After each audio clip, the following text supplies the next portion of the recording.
I ran across this technique called bokeh during our holiday break, but I had a difficult time finding a single video that demonstrated the technique, so I decided to make my own. I hope you find it as interesting as I do. So, what is bokeh? The word bokeh is Japanese, meaning to blur or haze. Bokeh is that soft, out of focus background in a photograph or painting. It often appears as circles of light, but it can be any soft or blurry image.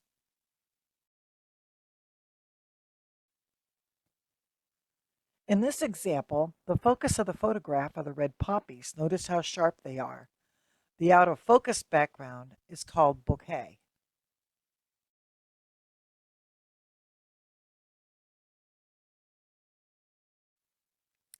Bokeh can apply to any subject and usually contains circles of light, as you see in the background of this cat photograph.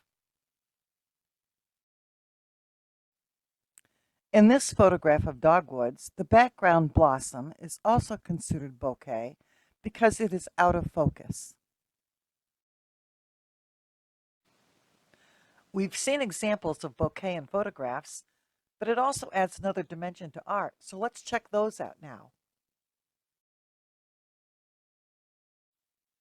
In this painting, you can see the diffuse circles of white and gray behind the detailed painting of leaves, another good example of bokeh.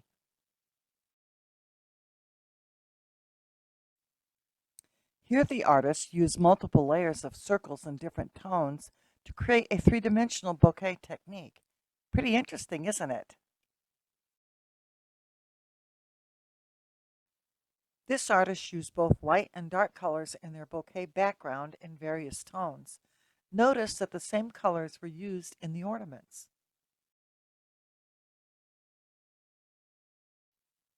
I found this step-by-step instruction of how to create a bouquet background for a painting. I hope you will find it as useful as I did. While this demonstration uses watercolors, you can easily adapt it to oils or acrylics. The material used includes a magic eraser, sheet of clear acrylic transfer paper, and a circle stencil or other round items to create circles. Draw or transfer a sketch of your focal point onto your paper. In this project, it's a tulip. Using a circle stencil or other items, draw circles into the background where you want them to appear.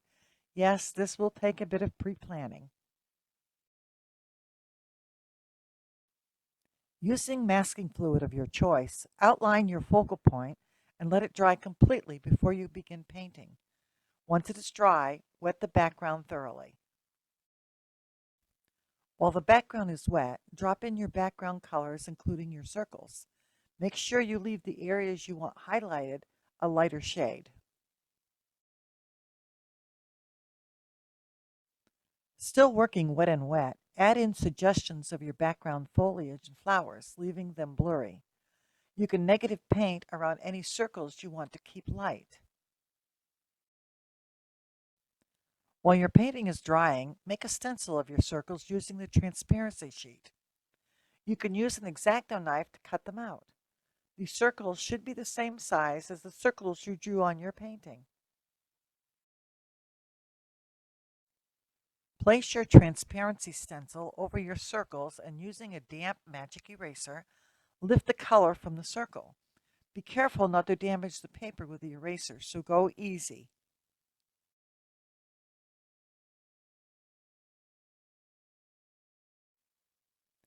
Adjust and modify all the circles on your painting.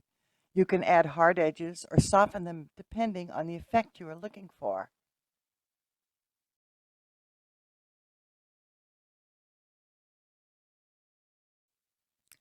When your background is finished and completely dry, erase any visible pencil lines. Remove the masking fluid from your focal point and you're ready to start painting it. Once you have finished painting the focal point, you can use a wet brush to soften the background using clear water. The finished painting. Notice the circles of light and colors in the background and how they overlap in different tones. The upper right gives the impression of daffodils, while the orange could be reflections of more tulips. I hope this gives you an idea of how to do the bouquet technique. Stay tuned, there's more to come. This video demonstration by Lorraine Watry was the best tutorial I could find for using the bouquet technique. It provides another perspective for creating a background for your paintings.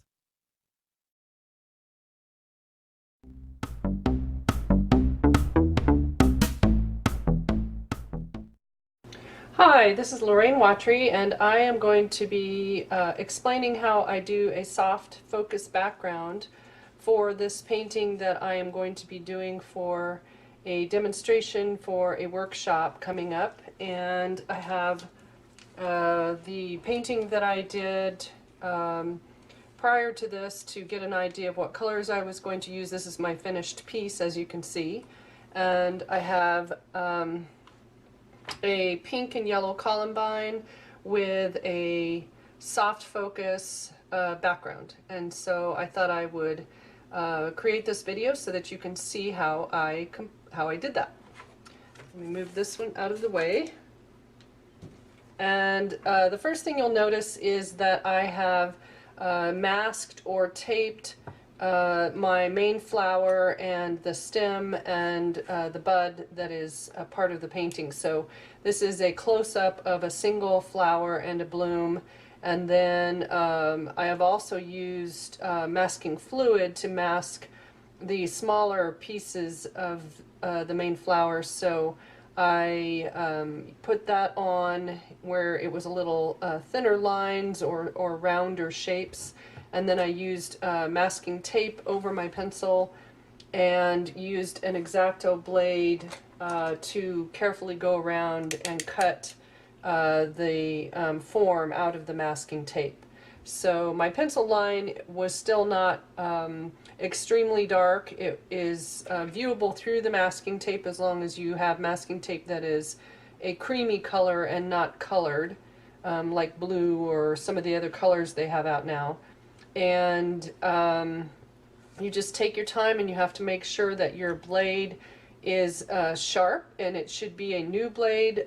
If it's not sharp, you could actually press too hard and cut through your paper and or gouge it so that the paper is either cut, or you might have a groove in the paper that the ink or paint wants to sink down into.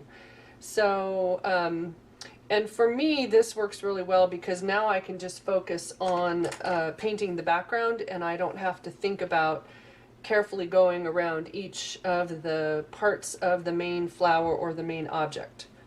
So my paper is stretched, which means I did my drawing on the surface of the paper, and then I went and to the sink and I wet it on both sides. And then when your paper flops over, and it usually takes a couple minutes, 2 to 3 minutes, it is ready to staple down. So underneath the tape on the edges I have staples.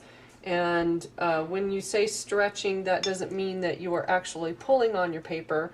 So once I have wet it, I set it on my board, and then I staple it down and then tape it. And I have a video that I will try to link to this video so that you can watch how I stretch my paper if you'd like to see that. The other thing you can do, which I did not include in the stretching video, is that there is a couple other ways you can sort of stretch your paper. One is to roll masking tape and attach the tape behind your paper, and then you can attach it to the board that way. Or you can, before doing any kind of wetting of the paper, you can set it on your board, tape it down, and make sure it's at least a ½ inch in from the edge, and then wet it with a brush over the whole thing. And I would do that 2 or 3 times so that the paper really gets saturated with water, and then you have to let it dry completely for whichever form of stretching you're going to do. If you wet the paper, you want to make sure that it's completely dry, And the way you know it's completely dry is it has no temperature. It doesn't feel cool. If it's wet, it will feel a little cool to the touch. All right, so I'm going to get out my color, and because this background is a quarter sheet of paper and there's quite a bit of background, I am going to get out extra paint because I want to make sure that I don't run out in the middle of what I'm working on. So this is sap green, and I decided to use sap green for this one because it just was a nice deep green that I could add some blue to change it a little bit even darker if I wanted to, and it worked well with the other colors that I was using, the yellows and the pinks that were in there. I'm going to set this up here, and my drawing that I have on my paper has some little round circle areas, and in photography, when you're looking at a scene and you've kind of blurred the background, you might get what's called bokeh, and that's those little round circles that appear in the image because of how the lens and all of that is seeing things. So I like that in my close-up images. It just makes it interesting to me and adds to the background instead of just having it be one solid color. So those are things that would probably be flowers or maybe light catching something in the background, and so I like including that. And so I have the sap green out. I'm going to get my ultramarine deep, and I use mostly Daniel Smith paints, but my ultramarine deep is a Holbein pigment because Daniel Smith doesn't have this particular darker ultramarine. And move that. And these two colors are the ones I'm going to be needing the most of, so I'm going to really get more out. And I'm just kind of really pushing my brush around in the well to get the paint onto the brush, and sometimes it doesn't want to adhere to your palette, even if you've roughed your palette up a little bit, or if it's a palette you've used for a while. I cleaned this one just recently, just water and my towel, and so that blue is not wanting to kind of adhere to the surface and let go of the brush. So I'm just going to use the edge to kind of get it to release a little bit. So I may have to get more of this out at some point. Okay, and then I'm going to get out my pink and I believe I used 2 yellows in the original one, so I will pull 2 yellows out in case I need them. And I have both containers. I have a container for cleaning my brush. That would be the dirty water that I'm cleaning in right now. And then I have a container that I use for my clean water. So I always have both in case I need to have some clean water to use on my paper. Alright, and then I'm going to get out the Quin Rose.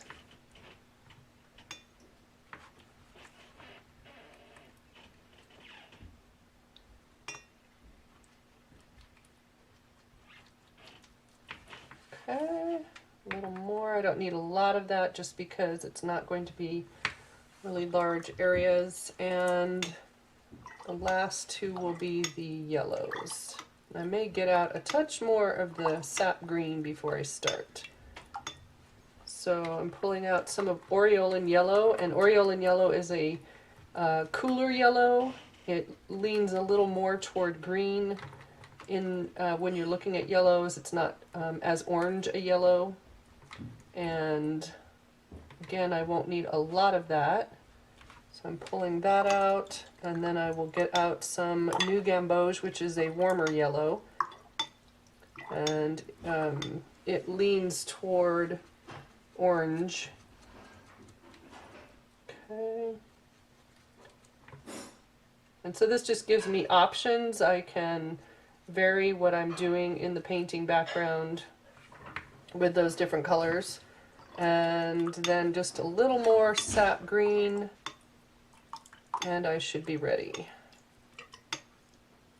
And it's best to, especially if you're doing a background like this, wet and wet, it's best to pull out all of your colors beforehand, because you could wet the paper, and then if you haven't pulled out your color, or if you have to take a long time getting your color out, your paper could be drying before you get a chance to even start painting, and then you're having to stop and start, or it could affect your painting, because it could cause areas to be drier than others. And so I just pull out all of my pigment first, and now I'm going in for the water, and I'm going to just apply it to the surface with this big brush and get it on as quickly as I can. And I'm going over the entire background surface, even the places that I might paint a different color than the green, because I want it all to be soft focus and not to have hard edges. And I'm just painting right over the taped and masked areas. And whenever you use masking tape, you should press it down. Just make sure after you've cut it and all of that, that you go back and just give it a little bit of pressure around all of the edges, so that you can make sure that it's not going to allow any paint to seep under. And the tape that I use is Scotch brand masking tape, and it is called Pro Painter, and it says high adhesion on the interior piece of the information, so it means it's extra sticky and will hold well. Okay, and I did go back up on the top edge just to make sure that it wasn't drying before I started. Now the first thing that I want to do is start with my little circles or bokeh areas, and right now my board is tipped. It's about 2 inches off of my art table, and so I'm using that for gravity, but I may decide that I don't want it tipped, that I want the paint to kind of stay where I'm putting it a little bit more. So for right now I'll have it up there, but then I may take it down as I'm working. Alright, I want to just make sure my brush is really clean, so I'm using my clear water. And I'm going to go into the yellow first. And you could even leave some of these areas of bokeh as whites. You wouldn't have to put color in there if you don't want to. And I like to vary the color just a little bit. And the color will move farther than where you put it, depending on how wet your paper is and how wet your brush is when you go to apply the paint. Just cleaning it a little bit, and then I'm going to get some of my rose with just a touch of the yellow in it, because I want to kind of neutralize it just a little bit, meaning I don't want it to be too bright a pink in the background. I want it to have a little bit of some softer or less vibrant feel to it. Okay, and I'm going to put a little bit of the pink up in here. And I have a little down at the bottom.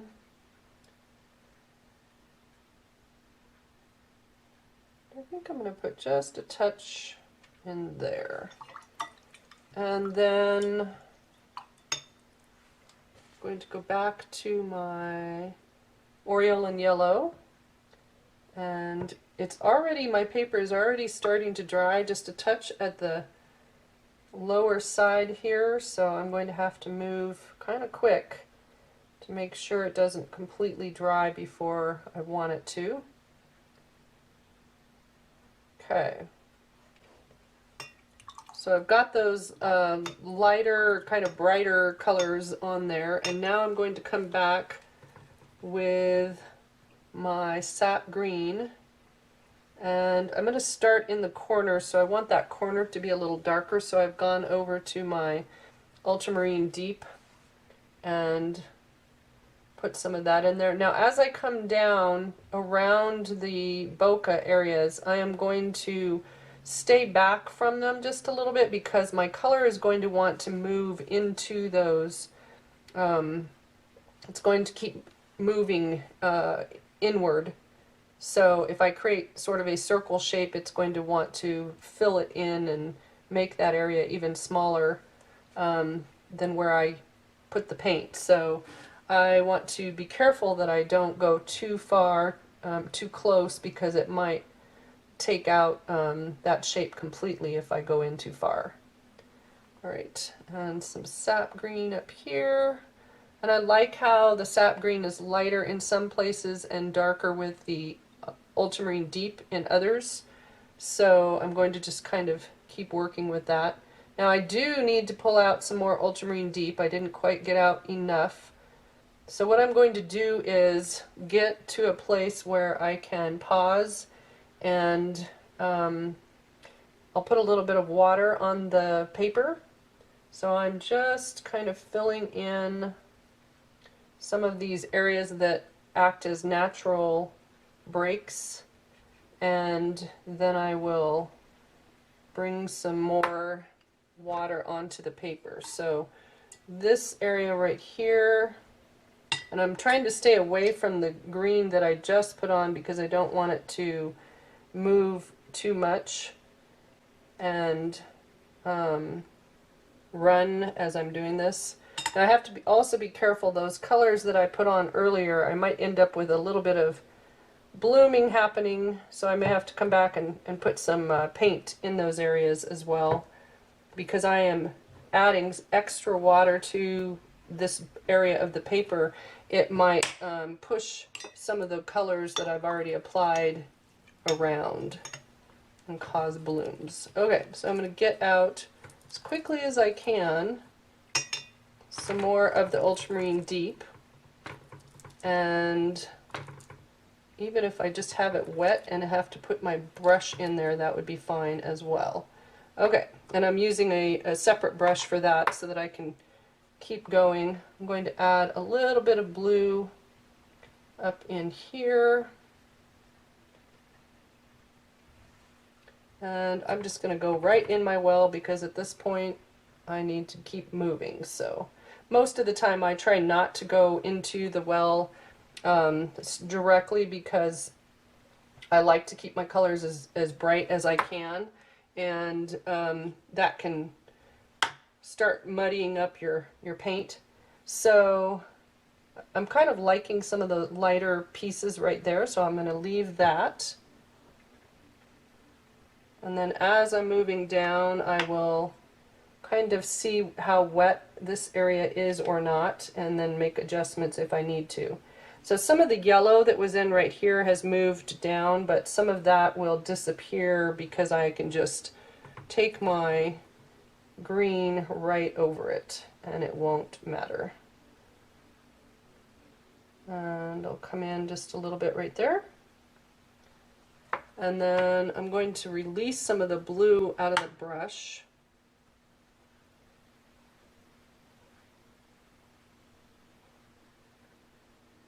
Okay. Pull up some more of the sap green. Now right now the paint on my palette is not very wet anymore, which is actually a good thing, because if the paint over here was really wet and I went to apply it where the paper is drying, it could cause blooms in my final outcome. So having the paint on my palette be just a little drier is a good thing. Now at the bottom down here, there is a big area that is a bead of water that has collected at the bottom because my palette or my board is tipped. And because of that, I will need to go in and kind of wick that up a little bit with my brush in a few seconds here. So just want to make sure I have enough value. If my background can be painted in one pass, it will be a fresher, nicer looking image or background, I should say, than if I had to come back over it. So if I can put it in and leave it alone, that is the best thing to have happen. Alright, so down at the bottom, I'm drying my brush so that it's just damp, and then I can just touch and it will lift up that pigment or that little bead of water and paint, and that keeps it from pushing back later. Now there is also a little bit here on this side and some right up in here along the tape edge, so I'm just going to carefully pull that up. The one thing you need to be careful of is that you're not stroking over the surface, because then usually with a drier brush like this it will lift the pigment. So I'm not trying to pull any color out of there. And I do want to add just a touch more in a few places so that it's dark enough.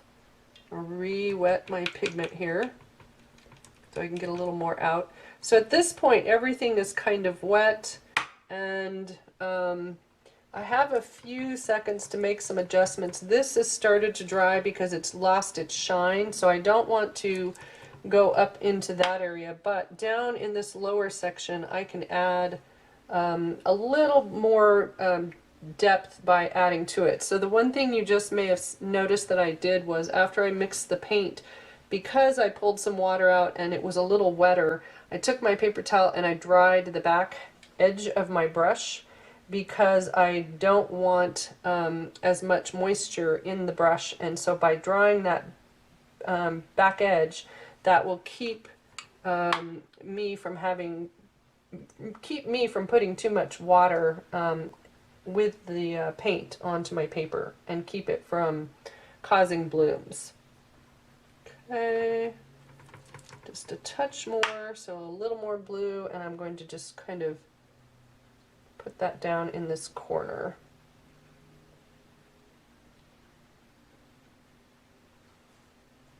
All right.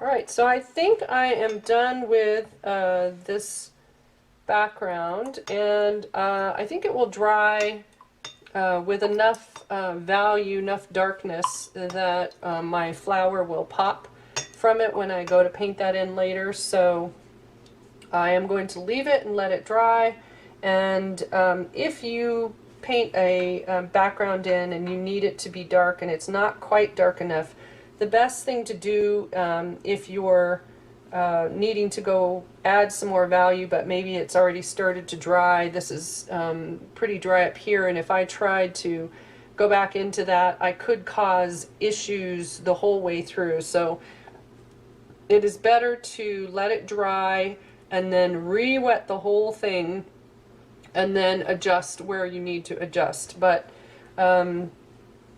yeah, in general with watercolor, if you need to make adjustments, most of the time it is better to let an area dry and then come back and re-wet and make adjustments after it has dried. So one thing I just noticed is I have a little bit of a lighter edge right there where the water moved down the paper on the side, and I don't want to leave that there because it could cause a light line right there on that side. So I'm just adding a little bit, and if the other thing you might have noticed is just dabbing color sometimes. I'm not really even stroking it on. I'm just touching and letting it come off my brush onto the paper. Alright, so I think I am done with that, and hopefully that helps you understand how you can do a wet and wet background with the look of some bokeh and a little bit of variety of color, and happy painting. Thanks for joining me. Bye.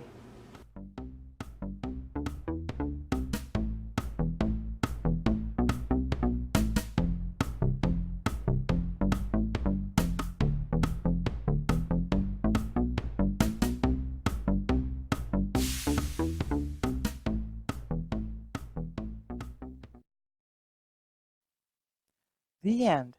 Thanks for watching, and we will see you next week with another instructional video.